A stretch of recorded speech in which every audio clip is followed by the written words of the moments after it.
This conference will now be recorded. Okay, yes.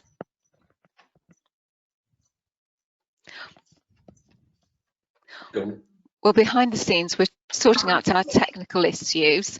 As the first items of the agenda, appointment of chairman and vice chairman, I'll open the meeting.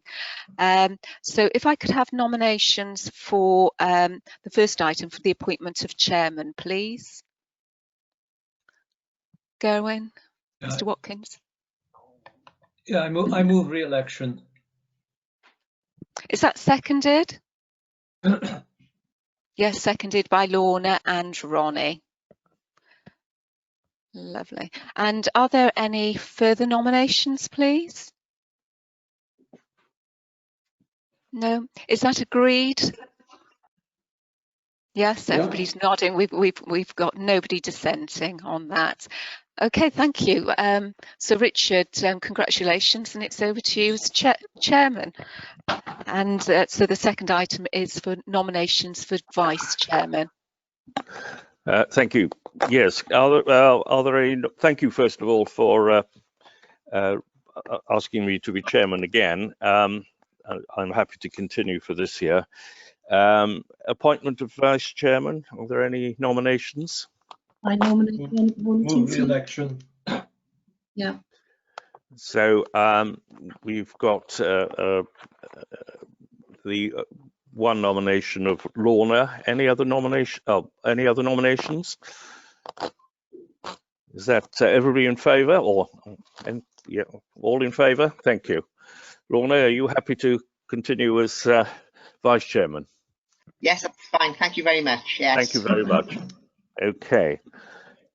Are we ready? Are we all right to carry on, or did you want a break? Yes. Okay. There have been some technical issues here, so but we are able to carry on.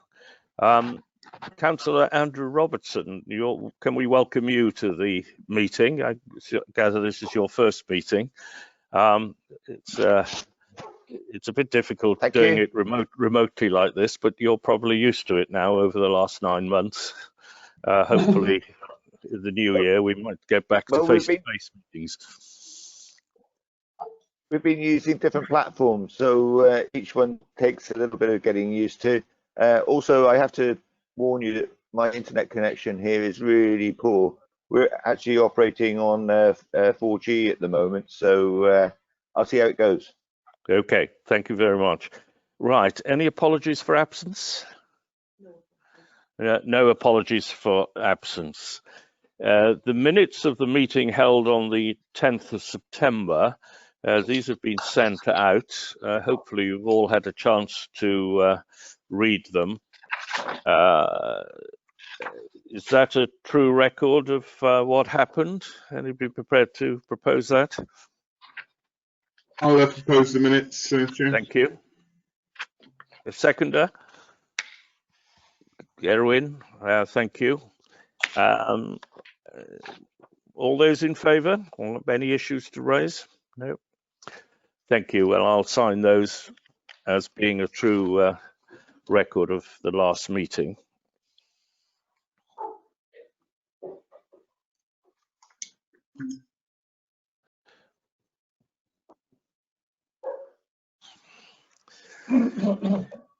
Now the next item is to receive declarations of interest.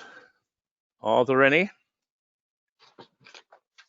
Everybody's shaking their head. Councillor Ben Gray, we can't see at the moment, but I'm sure he... Chair, could I just mention one point? I was going to pick it up under agenda item 6 because it is linked to that, but it was just for the benefit of the minutes. Mr. Watkins inquired whether, as a member and trustee of a bowls club himself, whether he should declare an interest in respect of agenda item 6, and it's just to note that having considered the information represented by Mr. Watkins, and he confirming that he is not a member and trustee of the same club that's referred to in Councillor Moore's application, that I was satisfied that there wasn't a declaration of interest, but if it could just be noted that that inquiry was made, I'd be grateful, and of course the advice given. Good, thank you. Thank you. Right. The reports of the monitoring officer. Firstly, the application for dispensation and use of the monitoring officer's delegated powers.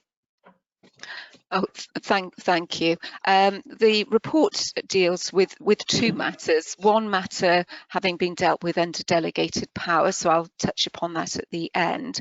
And the first substantive item is an application from Councillor Neil Moore.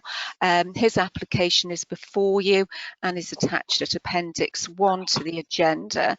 In the application, you can see that he's seeking a dispensation to speak and vote on issues relating to bowling clubs within the Vale of Glamorgan area.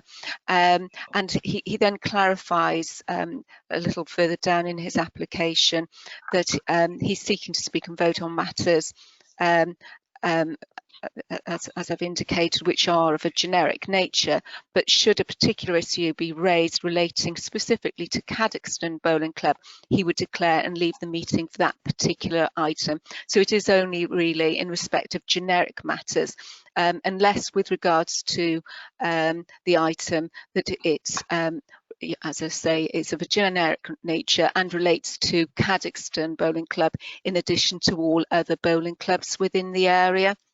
And this is because Councillor Moore has been requested to take up an honorary role, and the details of which are within the papers. He's advising that he's been asked to become the honorary president of Cadoxton Bowling Club, as he's a long-standing councillor in the Caddock ward. He also clarifies within his application that he would have no influence over the running of the bowling club, and it's a title which he's being awarded. Just also to mention, within Councillor Moore's application, he refers to the fact that there was an item of business arising on the 2nd of November at Cabinet. Of course, there wasn't a committee meeting for this matter to be considered prior to that. So in respect of that report, Councillor Moore did declare an interest, and he did withdraw from the Cabinet meeting for that discussion. So it's a very full application in front of you. I think other than the provision in the regulations under section H, I think certainly grounds D, F, G, I and otherwise J apply, and in amongst your papers you have the extract from the regulations setting out the provisions of each of those paragraphs. So it's a matter for the Standards Committee to consider, but certainly from an officer's perspective, I don't see an issue with the application. Thank you very much. Does anybody want to comment? May I just raise an observation, which I hope is not tangential? I don't wish to comment on the issue in principle, because I have no concerns, but I just wondered if the bowling club were to approach the local authority for funding, and it may be that it's self-funding and itself, it doesn't need any element of grant funding, but if it did, and that application for grant funding were to be successful, then would the elected member be required to declare that? It's just an observation that I wondered about. Thank you. Yeah, just a comment. I think as Councillor Moore has qualified his application, and he is referring to the fact that if there is a specific matter relating to Cadoxton, which is not a general matter relating to all bowling clubs, that he would declare that interest. I suppose in the scenario that you've set out, if it was an application, should we say, coming from all bowl clubs within the Vale of Glamorgan, you could argue, well, that would be of a generic nature. I suppose we need to just view each report as it arises and see how it fits within the dispensation if you're minded to grant it.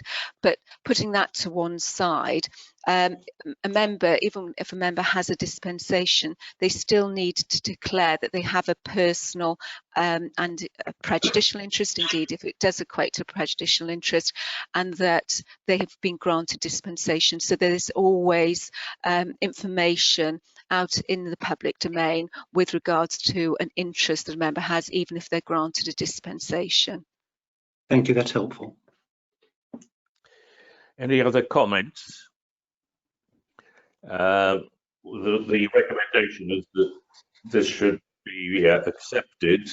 I'm in favour. Anybody else supporting me? Thank you. I think everybody. Councillor Griffiths, I didn't see anything, but yes, you're. I'm getting an echo on this now. Don't know why. Right. So we'll move on to the next vote. Could I just deal with the second part of agenda item 6, which is for noting, and it's the use of the delegated power in respect of the application from Councillor Catherine McCaffer. This application was dealt with under the delegated power because we've had similar applications come before Standards Committee. As you'll see from her application, she was seeking dispensation to speak and vote and remain in meetings where issues were raised, including matters relating to budgets in respect of Stanwell School, as her child attends that school. So that was granted, if committee are happy to note that. Yes, thank you.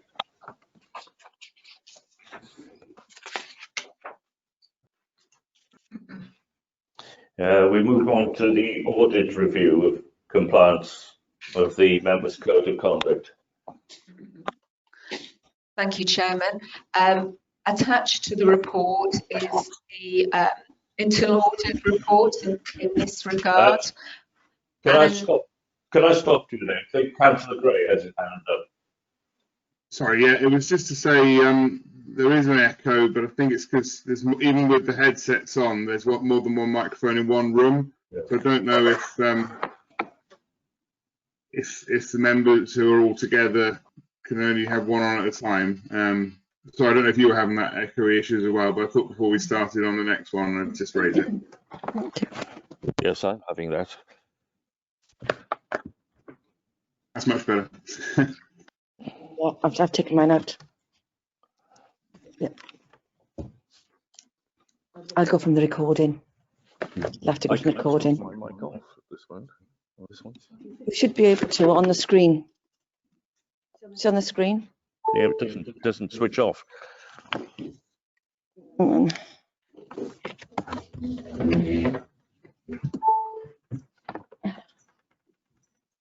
I'll take a minute.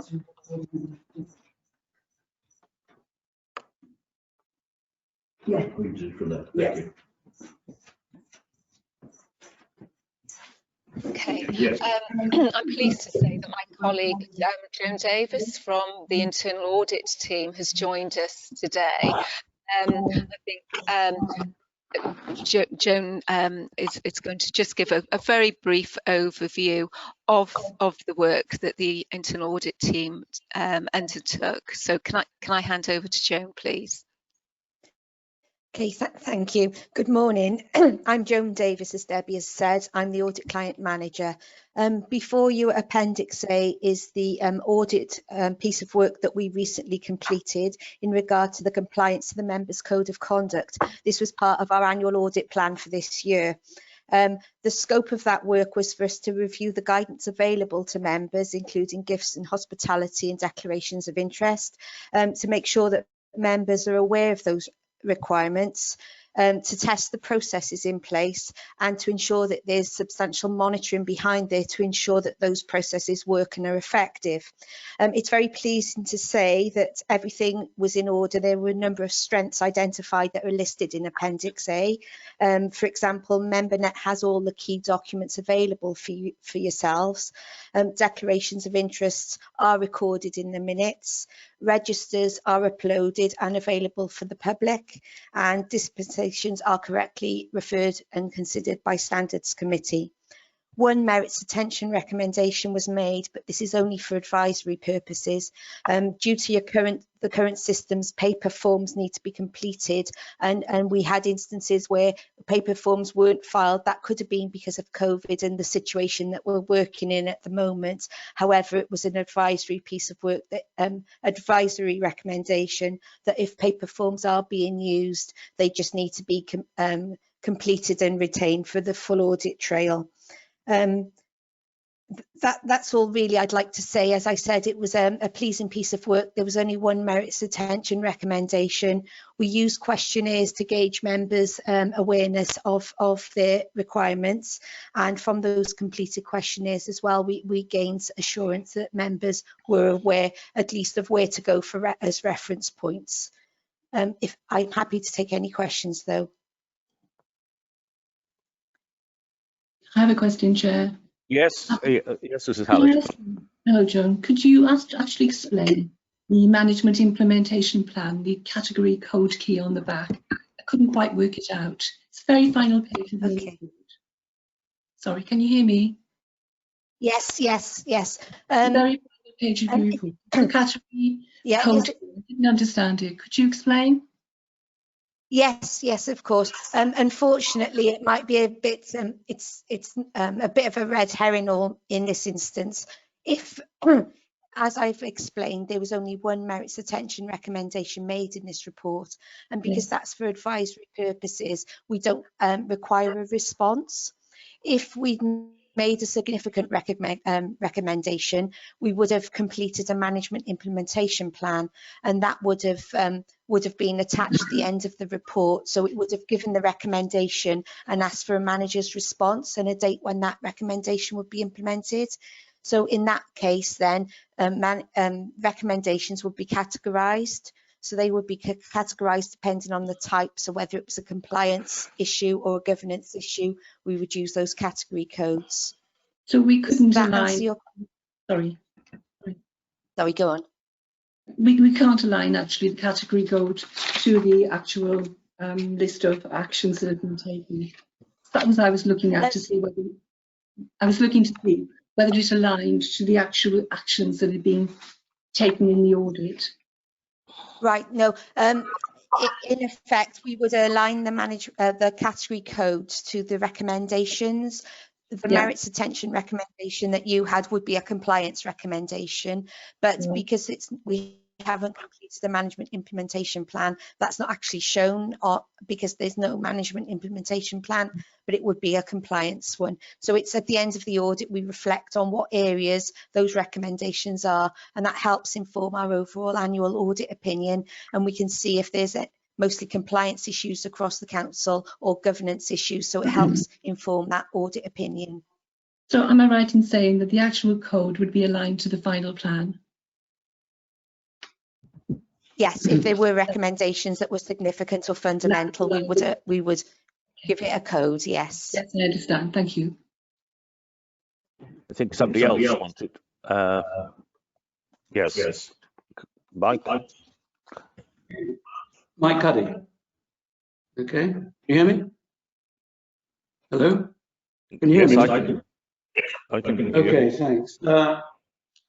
614 in the schedule. You refer to under GIS gifts and hospitality to town and community councils. Just to remind me, did the sector sign up to this? I just can't recall that.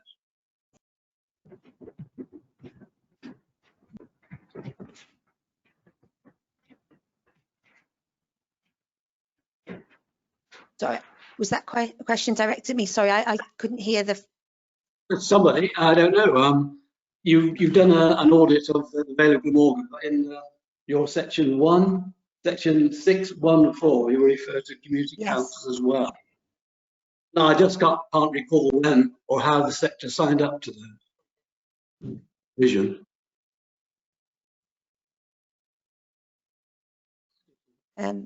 There are specific sums involved, aren't there, and other things. Yeah, the council's gift and hospitality policy is part of the constitution, so there is a process, yes, in place But to does it refer to declare town and any community gifts. councils? Does it refer to town and community councils? The question. To know about it does. Yeah, I would, yeah. Yes, I think just to be clear, the purpose of this audit related solely to the Vale of Glamorgan Council, if that assists. I mean, certainly what we have done as an authority and as a standards committee in the past is when we've changed the council's approach with regards to gifts and hospitality, because if you recall, I brought a report a few meetings ago when there was the Standards in Public Life committee had made a recommendation in England, which, albeit it didn't necessarily relate to Wales, I did feel that there were elements that would assist the Welsh councils, particularly the Vale Council, and this was a matter we discussed at the All Wales Monitoring Officer meeting. And if you recall, on the back of that, we did make an amendment to the Vale Council's policy relating to declaring particularly we looked at gifts and hospitality, and that report was shared with town and community councils for them to be aware of what we were doing within the Vale, should they choose to adopt a similar approach within the town and community councils, but obviously without us compelling them to do so. So I think it's important just to appreciate from Joan's perspective, the report looked at the Vale of Glamorgan Council. Thank you. Okay, thanks. Yeah. Thank you. Councillor Robertson, did you want to say something? You're muted at the moment. Yeah, sorry about that. My mouse isn't working on this tabletop. It's just for clarity, actually. It's one of my bugbears a bit. VFM on page 12 of 12. I assume that means value for money. But it would be nice if you're using abbreviations that there should be a table of abbreviations. I find it much easier if you've got a table to look at. Okay, thank you. That's noted. Thank you. Yes. Well, thank you, Mrs. Davis, for that. Are there any other questions? No. Well, thank you very much for your report. Thank you. If it's okay with you, Chair, is it okay? You don't require me for anything further in the meeting? No, that's fine. If you want to leave the meeting, okay. That's fine. Thank you for coming along. All right. Thank you. Thank you very much. Thank you. Good morning. The next item is the Standards Conference Wales, October 2020. All I think we have to do is note that didn't take place and that there is one planned for next year. I don't think there's any other issue on that. So that's noted. We now go on to the report following the observations at the Town and Community Council committee meetings. Karen, do you want to comment on this? Yeah, I wanted to say that we've had them all in, but they wouldn't the verbal update themselves, they can't say. Well, I would have left. Yes, all I was, in fact, speaking on behalf of Karen because we're Yes. having a few technical issues. What Karen was going to mention is that we've received from those members that observed meetings, we've received the pro formas completed, so those will be considered and then shared with the relevant town and community councils. As usual, members are asked, should they wish at this stage, just to give an overview of some of their observations. What I would say at the outset is that if members are concerned that some of those comments are a little bit sensitive at this stage and of course won't have been shared with the relevant clerk, that those aspects can be picked up under part 2 of the agenda. And indeed I have one matter that I will be picking up under part 2 concerning minutes of Selling Lavernock Community Council meeting, which has taken place since our last meeting. But having said that, if members would like to give us an overview of their observations, that would be appreciated. Well, perhaps I can start in that I attended a meeting of the Cowbridge and Llanblethian Town Council about a month ago. I think I'll hold this over to part 2. Mrs. Hallett, I think you've had your hand up. Have you been to some meetings? Yes, I attended Llanmaes on the 14th of October. It was an excellent meeting. I was welcomed by both the chair and the clerk. Slightly late starting, but as soon as the meeting started, as soon as it was quorate, the meeting started. Excellent chairing and a really, what I would call a really comprehensive, cohesive group. They had a clear understanding of what the agenda issues were, polite and considerate. One of the better meetings that I've been to. Well, that's very good to hear. Mr. Alexander, did you have your hand up? Yes, I did. Thank you. Just checking that my microphone is on, and I hope that it is. I attended 2 meetings, one at Landau Community Council, which was run on Zoom. I was welcomed. There was a bit of confusion over who I was exactly and why I was there, so I needed to explain that for the benefit of some members, which was fine. But the meeting itself was run with purpose and determination, and I would say that the Nolan principles were very well respected, so I thought it was a good and purposeful meeting. I also attended an Environment and Regeneration Scrutiny Committee on the Vale, again a remote meeting as things are at the moment, but again a meeting that was run with purpose and determination. On this occasion, of course, because of the particular platform that was being used, members were aware that I was present but couldn't actually see me. But that in itself is not an issue. However, they were aware that I was present, and the chair made proper reference to that at the beginning of the meeting. Again, a meeting which was run with purpose and determination, and all the members properly respected each other. So I have no adverse comments to make, other than I thought it was an interesting experience to have the opportunity to attend both sets of interactions. Thank you. Thank you very much. Mrs. Tinsley, have you got anything to report?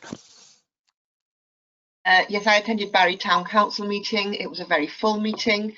There's a number of meaty topics being discussed, number of dissensions as well in the meeting. It was a very positive meeting. Having said all that, my only comment would be that I couldn't see anyone who was participating in the meeting apart from the chair and Lady Mayor was the chair and the secretariat, which was rather disconcerting to have the voices coming off screen. It was a very full meeting and a very good meeting apart from that. Thank you. Mr. Watkins, have you been anywhere? No, Chairman, unfortunately I haven't. No, that's all right. Fine. Thank you. Good. Yeah, before you move on, can I ask Debbie a question, please? Debbie, I'm not quite clear how this is going to be operated in that. I noticed that the chair actually been to Cowbridge meeting. I've also done that one as well. Is there a problem that there's going to be duplication now that we are eventually working through the list? Is that intended? Is there a frequency by which we should be actually going along to the meetings, and perhaps some sort of programme so that we don't actually follow one another in, like Richard and I, but we've both been to the same meeting? I'm not sure, not clear how we want to take it forward, how you want to take it forward.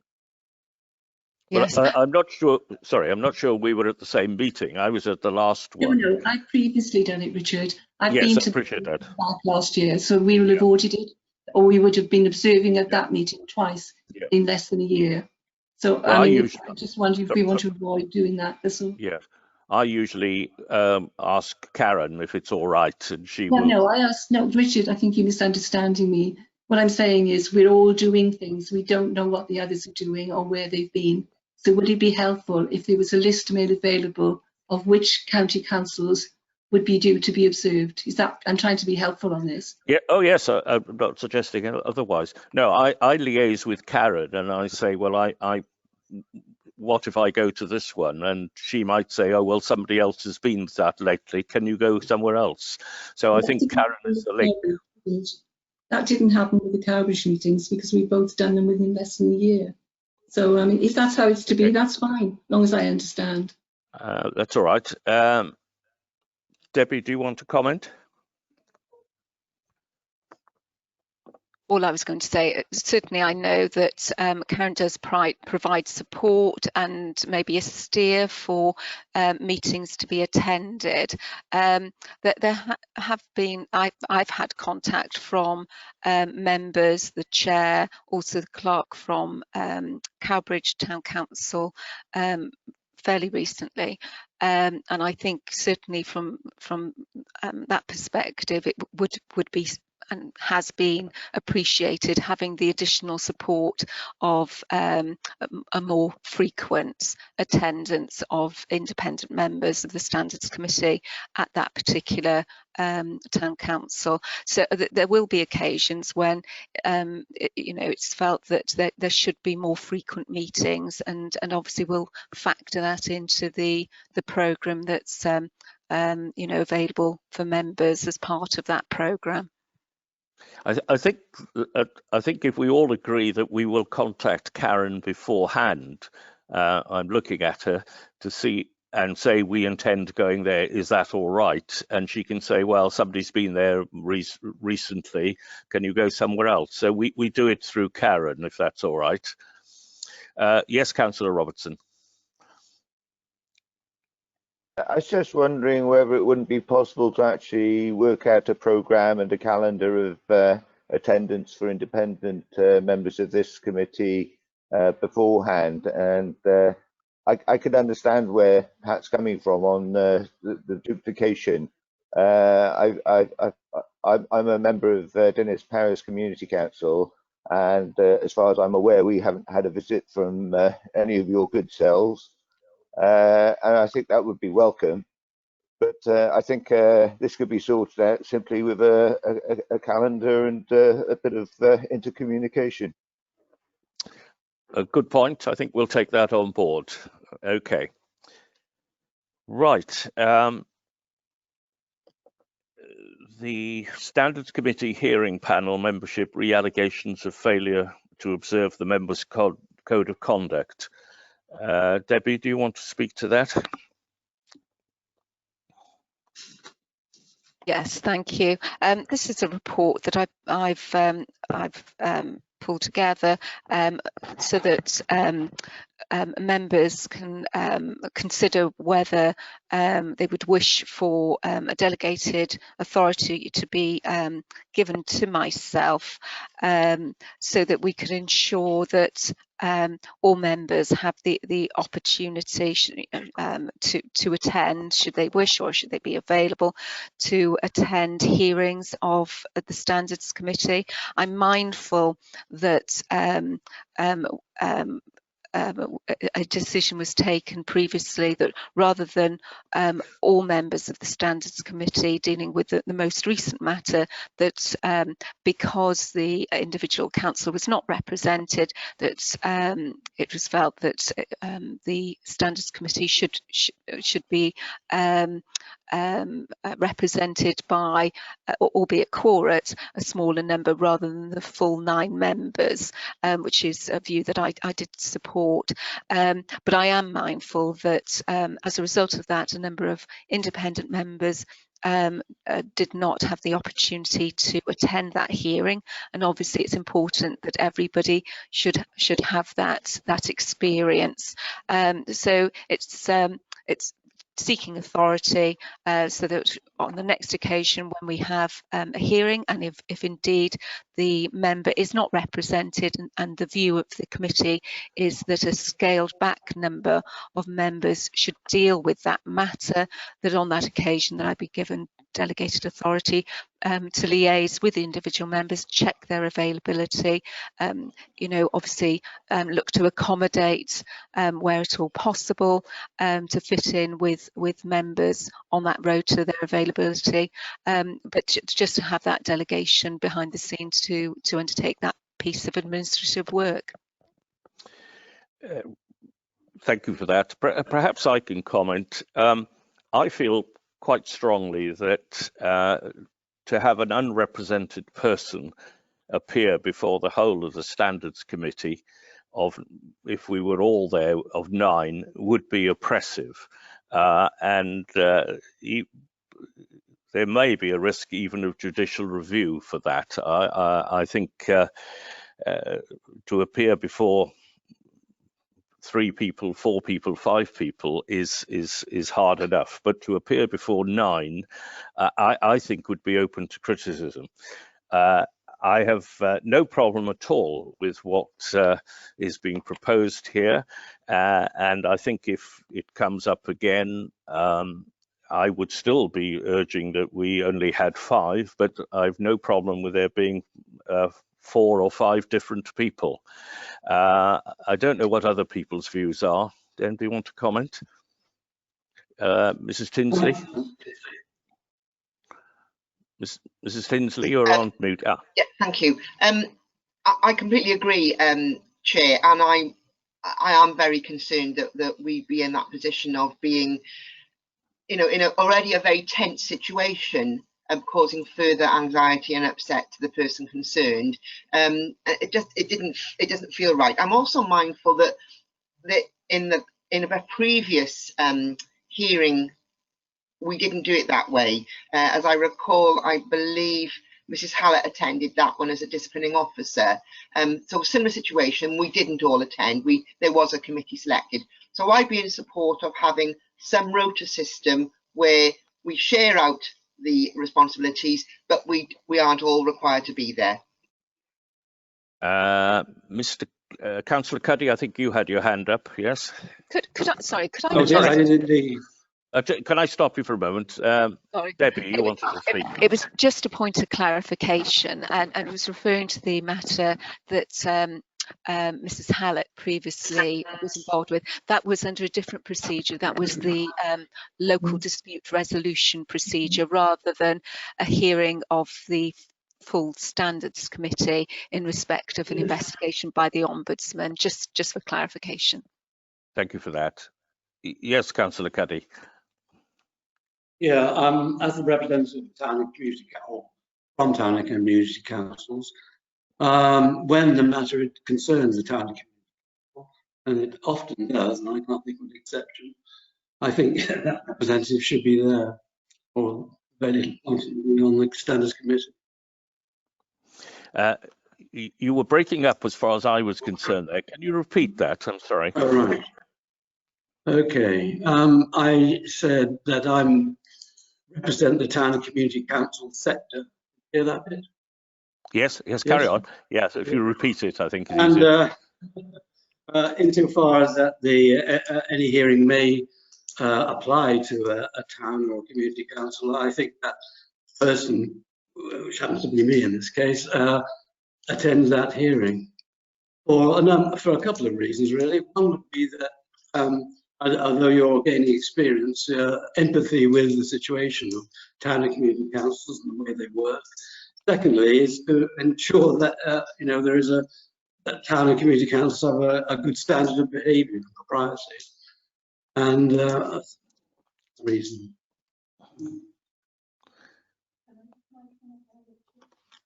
Yeah. Yes, I think that's a very good point that Mr. Cuddy has made, and I think if you are minded to give a delegation, that be noted that if the matter which is the subject of the hearing relates to a member from a town and community councillor, that the representative from that sector should be a member of the panel. Yes, I agree with that. Councillor Gray, I think you wanted to say something. Yes, thank you, Chair, and apologies for my camera dropping in and out. Like Councillor Robertson, I'm over a 4G connection, mobile hotspot, so if it dips off, I apologise. I was going to say, so insofar as bringing one's own experiences to aid the panel, I think certainly useful in regard to town and community councils, because they're so different, so many different formats to be taken.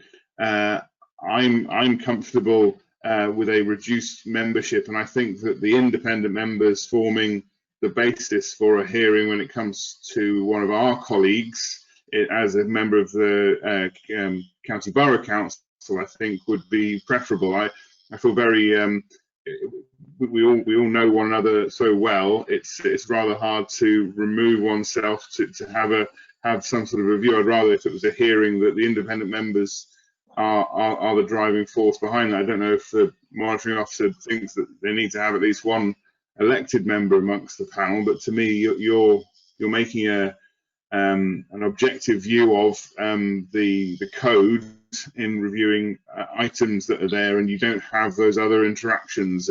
And whereas being part of a panel for another council being considered, maybe there's something I could bring. I don't know. I'm not saying I'd not be objective with another member of the council. I'm comfortable if there's a reduced number, and actually that the independent members, as is always the case, outnumber elected members, but that they take their prominence. I hope that makes sense. What I'm trying to say. I think it does. Debbie, do you want to comment? No, I think that makes sense, and as I think as Councillor Gray's alluded to, under the quorate arrangements relating to Standards Committee, there would be a majority of independent members, but I think it's a point certainly well made. Thank you. So, is everybody in favour? Mrs. Hallett, you want to say something? I just wanted to say the second half of Debbie's purpose of the reporting, that she has delegated authority to develop a rota for members, I think is an excellent idea, and I would definitely like to support that. Good, thank you. Good, so we're all in favour of that. While we're on that subject, do we all agree that for somebody to appear before 9 would be oppressive?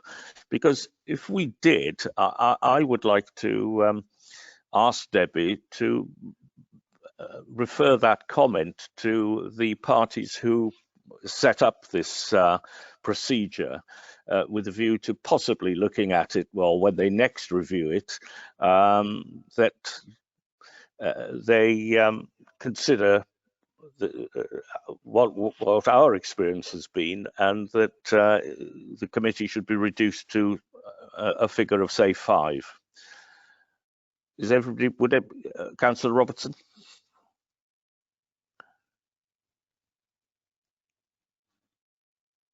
You're muted, Councillor Robinson. Yeah, I'm sorry. I'm having trouble with my mouse on this very slippery table surface. Go on, it's all right. Yeah, what I'd like to say is that I think the person at the centre of the inquiry should also have a say in this. I think it's possible that some people who are in front of a panel might actually want to have a full panel. They might want to have more people present, as they might feel that they'd get, I don't know, a broader overview from a larger panel. So maybe the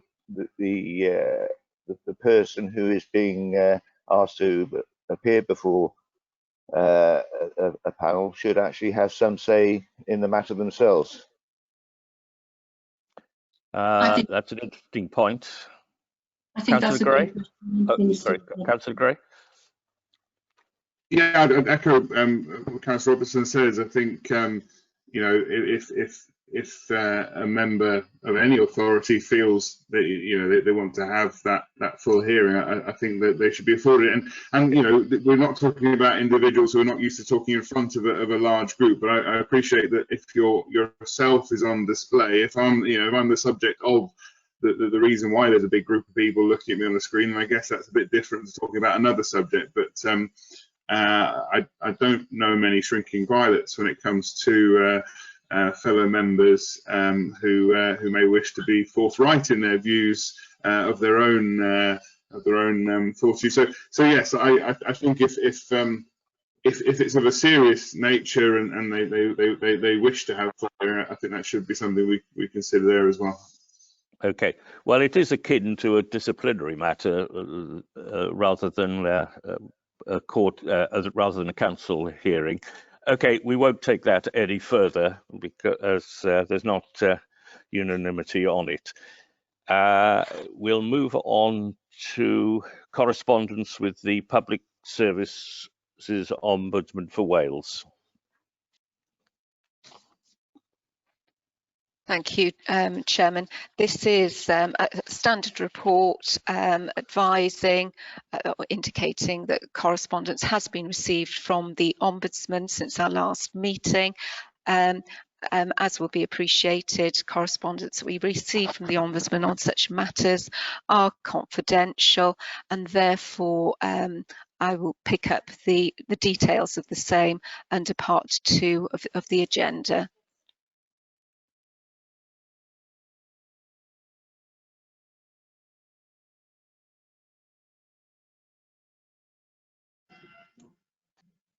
I'm happy to move part 2, Chair, if that's what's required for us to move on. Yes. Okay, well, we'll now move on to part